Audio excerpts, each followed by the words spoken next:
Hello வணக்கம். இது உங்கள் சிவி ஜோன். சொல்லர் எப்படி இருக்கீங்க? இன்னைக்கு பார்த்தீங்கன்னா தரமான சூப்பரான ஒரு இன்ஃபர்மேஷன் எடுத்து வந்திருக்கேன். இந்த வாரம் யார் கேப்டன் ஆக போகிறாங்க அப்படின்ற விஷயங்களே பயங்கர எதிர்பார்ப்பாக இருக்குது. அதில் நிறைய பேருக்கு தெரிஞ்சிருக்கும். நம்மளுடைய இப்போ கொஞ்ச நேரத்துக்கு முன்னாடி சூறாவளியாக மாறினாங்க பார்த்தீங்களா, நம்மளோட மஞ்சரி. அவங்க தான் வந்துட்டு விஷாலை தோற்கடிச்சு இந்த வாரத்துக்கு அதிரடியாக கேப்டன் ஆகிட்டாங்க அப்படின்ற மாதிரி ஒரு அப்டேட் வந்திருக்கு. ஸோ இந்த வாரம் செம்ம மாதம் இருக்க போகுதுன்ற மாற்றுக்கிறது கிடையாது. ஏன்னா இந்த பொண்ணு பார்த்தீங்கன்னா பயங்கரமான டெரரு, போல்டாக பேசக்கூடிய ஆள். அதே மாதிரி ஆர்ஜே ஆனந்தியை விட பயங்கரமான ஆள். சரிங்களா? அதே மாதிரி ஆர்ஜே ஆனந்தின்னு சொல்லும்போது எனக்கு ஒரு டவுட் வருது. இந்த வாரம் நாமினேஷனில் ஆர்ஜே ஆனந்தி வந்துட்டாங்க. ஐயோ ஐயோ! இதெல்லாம் பார்க்கும்போது எனக்கு ரொம்ப சிரிப்பாக இருக்குது. ஸோ இன்றைக்கி பார்த்தீங்கன்னா அந்த நாமினேஷன் முடிவுகளும் வந்தாச்சு. ஸோ ரொம்ப ஹாப்பியாக இருக்குது. இந்த வாரம் செம்ம மாசான தருணங்கள்லாம் காத்துக்கிட்டு இருக்குது. வேறு மாதிரி இருக்க போகுது. அதேமாதிரி போன வாரம் வராத முத்துக்குமரன் உள்ளே வந்திருக்காரு. வேறு மாதிரி இருக்குல்ல. ஸோ ஃபஸ்ட்டு வந்து இந்த ஸ்வாப்பிங்கில் நடந்த விஷயங்களை சொல்லுவோம். ஸோ ஷாப்பிங்கில் பார்த்தீங்கன்னா அங்கேருந்து இந்த பக்கம் அன்ஷிதா வந்தாங்க. இங்கேருந்து அந்த பக்கம் வந்துட்டு ரயான் போனார் இல்லையா? ஸோ அவங்க யார் யார் நாமினேட் பண்ணாங்க அப்படின்ற விஷயங்கள் வந்திருக்குன்னா, அன்ஷிதா வந்துட்டு முத்துக்குமரனை நாமினேட் பண்ணியிருக்காங்க. எப்படி சூப்பரில். அதுக்கப்புறம் நம்ம ரயான் வந்துட்டு வர்ஷினியை நாமினேட் பண்ணியிருக்காரு. வர்ஷினி ஓகே தான், ஏன்னா அவங்க வந்து பெருசாக வந்து எதுவும் பர்ஃபார்மன்ஸ் பண்ணண்டு நேற்றே குத்துன்னு முதுகில் குத்துனாங்க. ஸோ அதனால் வந்துட்டு முத்துக்குமரனும் வர்ஷினியும் டைரெக்டாக நாமினேட் செய்யப்பட்டார்கள் அப்படின்ற விஷயம் வந்திருக்கு. அதுக்கப்புறம் பாய்ஸ் டீமில் பார்த்தீங்கன்னா நான் நேற்றே சொல்லியிருந்தேன், அருண் கண்டிப்பாக வருவார். வந்துட்டார் பாருங்கள், அருண் வந்திருக்காரு. அதுக்கப்புறம் மறுபடியும் ராணா வந்திருக்காரு. அதையும் நேற்று சொல்லிட்டேன். ஏன்னா எல்லாருமே செம்ம காண்டாகிட்டாங்க. ஏன்னா அவரோட பர்ஃபார்மன்ஸ் அப்படி ஹெவியாக இருந்துச்சு. பர்சனல் விஷயம் அது இதுன்னு எடுத்து போட்டு ஒரு வறுத்து விட்டாப்புல. ஸோ ராணா உள்ளே வந்தாச்சு. அதுக்கப்புறம் பார்த்தீங்கன்னா விஜே விஷால் உள்ளே வந்திருக்காப்புல. ரொம்ப நாள் கழிச்சு வந்திருக்காருன்னு நினைக்கிறேன். பார்க்கலாம் இந்த வாட்டி எவ்வளோ ஓட்டு வருது அப்படின்ட்டு. ஏன்னா போன வாரத்துக்கு முந்தின வாரம்லாம் வந்துட்டு அவருக்கு அந்த சௌந்தர்யாவை பற்றி பேசுகிறது வரைக்கும் வேறு மாதிரி இருந்துச்சு ஓட்டு. இப்போ எப்படி இருக்குன்றதை நான் பார்க்கணும்னு ஆசைப்பட்றேன். அப்புறம் நம்ம சிவகுமார் வந்திருக்காப்புல. சிவகுமார் வந்து கொஞ்சம் அவர் மேலேயும் நிறைய பேருக்கு அந்த ஆடியன்ஸுக்கு வந்துட்டு ஒரு எதிர்பார்ப்பு இருக்குது, ஏதோ ஒன்று பண்ணுவார் அப்படின்ட்டு. அதுக்கப்புறம் நம்மளால் ரயான் வந்திருக்காரு. ஃபஸ்ட்டு டைம் ரயான் வந்திருக்காரு. போன வாரமே இவர் வந்திருக்கணும்.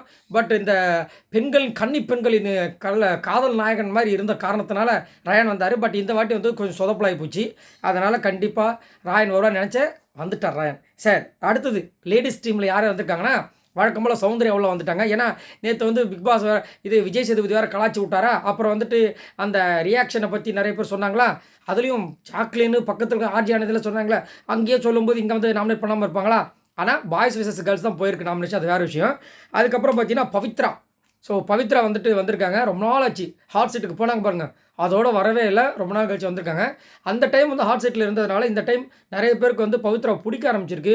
நிறைய விஷயங்கள் ஓப்பனப்பாக பேசியிருக்காங்க. ஸோ அதனால் கண்டிப்பாக இந்த வாட்டி அவங்களுக்கு அதிகப்படியாக ஓட்டு வருன்றதில் மாற்றுக்கிறதே கிடையாது. அப்புறம் நம்மளுடைய செல்லக்குட்டி ஆர்ஜி ஆனந்தி உள்ள வந்திருக்காங்க. ரொம்ப ஹாப்பியாக இருக்குது எனக்கு. ஏன்னா ஆர்ஜி ஆனந்தி கிட்டேருந்து இது வரைக்கும் ஃபிசிக்கல் டாஸ்க் பயங்கரமாக பண்ணாங்கன்னு ஒன்றுமே கிடையாது. சும்மா ஜால வார்த்தைகளை வச்சு ஏமாற்றிட்டு, சுனிதா எப்படி பண்ணுவாங்களோ சாட்டர்டே சண்டே அதே மாதிரி க்யூட்டாக பேசுகிறேன்னு சொல்லிட்டு அப்படி பேசிட்டு அதுக்கப்புறம் வந்துட்டு கூப்பிட்டு கூற உட்கார வச்சு மண்டைய கிளவுரு. இதை தவிர வேறு என்ன பண்ணாங்க இது வரைக்கும் மார்ஜி ஆனது கேட்டிங்கன்னா 0 அப்படின்னு தான். ஸோ அதனால் இந்த வாரம் அவங்க போகணும். இது என்ன கொடுமைன்னா ரஞ்சித் வரவே இல்லை. ஏன் இப்படியே கூட்டு போய் விட்டுருவீங்க போல இருக்கேன்ற மாதிரி இருக்குது. ரஞ்சித் சாரில் எதுக்குங்க, ஒன்றுமே பண்ணலைங்க அவர். அடுத்தது தர்ஷிகா வந்திருக்காங்க. தர்ஷிகா போன வாரம் ஃபஸ்ட் டைம் வந்தேன்னு நினச்சாங்க. இந்த வாட்டி 2வது டைம் நீங்கள் தான் வந்திருக்கீங்க. அதனால் அவங்களும் உள்ளே வந்திருக்காங்க. இதில் என்னென்னா ஷாக்கிங் விஷயம் நடக்கிறதுக்கு கூட வாய்ப்பு இருக்குது. ஏன்னா தர்ஷிகா மேலே நிறைய பேருக்கு கோவம் வந்திருக்கு. ஒருவேளை அதனால தான் வந்துட்டு நேற்று விஷால் கிட்ட லவ் பண்ணுற மாதிரி ஒரு விஷயத்தை கொடுத்துருப்பாங்களோ. ஏன்னா இந்த லவ்ன்ற விஷயத்தால் நிறைய பேர் தப்பிச்சு போயிருக்காங்க. சிவானி மறக்க முடியுமா? சீசன் 4ல் அந்த ஒரு கண்டென்ட்டை வச்சே வந்துட்டாங்க ரொம்ப தூரம். அதனால் எனக்கு ரொம்ப தர்ஷிகா மேலே ஒரு டவுட்டாகவும் இருக்குது. அப்புறமா சாச்சனா பொண்ணு வந்திருக்காங்க. சாச்சனா இதுக்கு முன்னாடி வரும்போதெல்லாம் கொஞ்சம் டேஞ்சர் மாதிரி தான் இருந்துச்சு. பட் இப்போ வந்து நிறைய பாசிட்டிவான விஷயங்கள் அந்த பொண்ணுக்கு வரதுனால சாச்சனா எனக்கு தெரிஞ்சு போகிறதுக்கு வாய்ப்பு இல்லை. பட் வேறு வழியே இல்லை அப்படின்னா அமுச்சு விட்டாலும் அனுப்புறதுக்கு வாய்ப்பு இருக்குது. அப்புறம் நம்ம வழக்கம் போல் ஜாக்லின் வந்திருக்காங்க.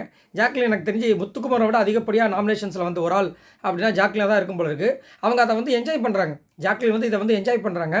ஓகே, ஸோ இந்த மாதிரி தான் வந்துட்டு நாமினேஷன் முடிவுகள் வந்தாச்சு. ஸோ நீங்கள் யாரெல்லாம் என்ஜாய் பண்ணுறீங்க, இதில் யாரெல்லாம் வரல நீங்கள் நினைக்கிறீங்கன்றதை சொல்லுங்கள். என்னைய கேட்டிங்கன்னா கண்டிப்பாக நான் ஆல்ரெடி சொன்ன மாதிரி ரஞ்சித் சார் வந்திருக்கணும். வந்திருந்தாரா இந்த ரேஸில் கண்டிப்பாக அவருக்கு செம்ம விழுந்திருக்கும். அதே மாதிரி வர்ஷினி கன்ஃபார்ம், வர்ஷினி ஓகேயாக இருக்கிறது வாய்ப்பு இருக்குது. அதுக்கப்புறம் பார்த்தீங்கன்னா நம்ம ஆர்ஜி ஆனந்திக்கு செம்ம வாய்ப்பு இருக்குது. ஏன்னா ஆர்ஜி ஆனந்தி லாஸ்ட் டைம் வந்தப்போ கூட ஓட்டு சுத்தமாக கிடையாது.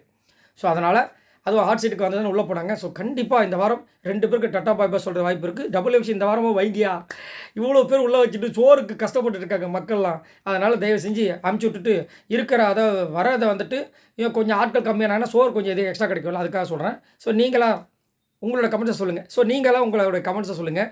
இதில் இன்னும் யாரெல்லாம் வந்திருக்கணும், யாரெல்லாம் வந்திருக்கக்கூடாது, யார் வெளியே போவாங்க. மறக்காம கமெண்ட்ஸ் பண்ணுங்கள். பாய் நண்பர்களே.